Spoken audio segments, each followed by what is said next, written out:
today we will discuss about the first chapter of our geology of class 12th, that is human reproduction. Human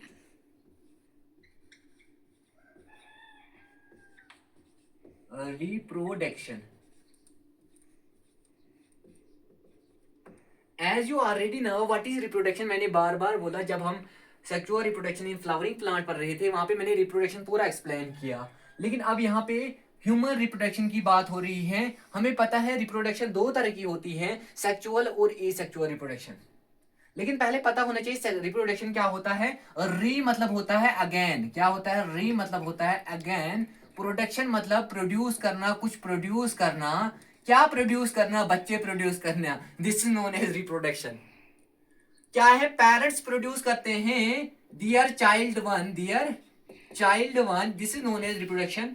child, their child one.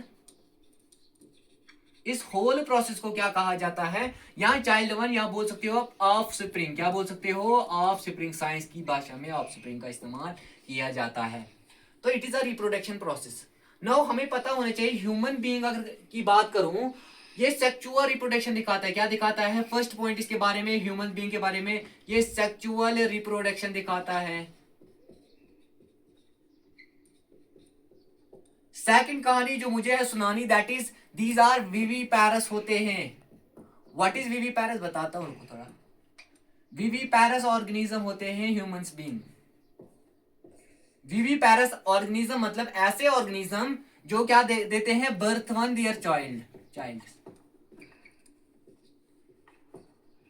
मतलब ऐसे organism जो बच्चे पैदा करते हैं उन्हें विविपैरस कहा जाता है। वहीं पे ओमनीपैरस ऐसे ऑर्गेनिज्म होते हैं जो अंडे देकर बच्चे पैदा करते हैं। थर्ड वन इज ह्यूमंस का character, these are dimorphism.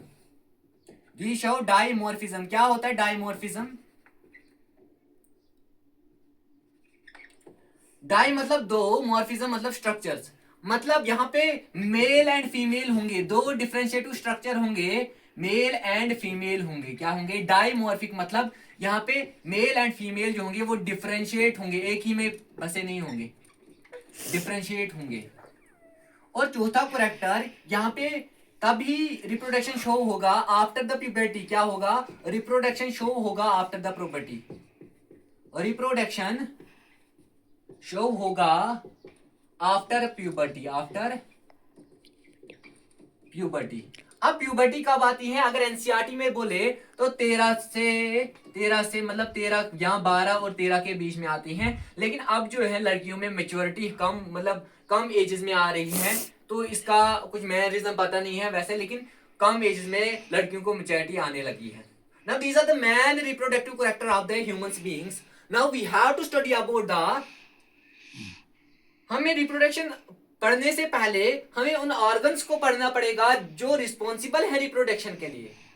Reproduction पढ़ना मतलब क्या है? वो ऑर्गन्स पढ़ना which is responsible for reproduction. तो let's start with this. Now we have to study about the reproductive events. हमें पहले रिप्रोडक्टिव इवेंट देखते हैं, कौन कौन से रिप्रोडक्शन के दौरान इवेंट्स होते हैं। रिप्रोडक्टिव इवेंट्स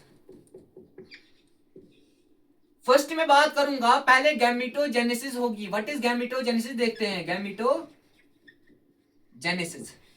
इसको समझाने के लिए मैं एक एग्जांपल देता हूं। देखो जो हमारे मेल है उसके टेस्टिस से, मेल के टेस्टिस से हमारे क्या निकलता है? स्पर्म निकलता है। वहीं पे फीमेल में ओवरी होती है, फीमेल के ओवरी से ओवा निकलता है। ये स्पर्म और ओवा निकलना, this process, whole process is known as gametogenesis. These are basically gametes. Sperm और ओवा क्या है? Basically these are gametes. यही process, the formation, what is gametogenesis? The formation of, क्या बोल सकते हैं? Formation of gametes like sperm in, इसमें sperm in male and ova in female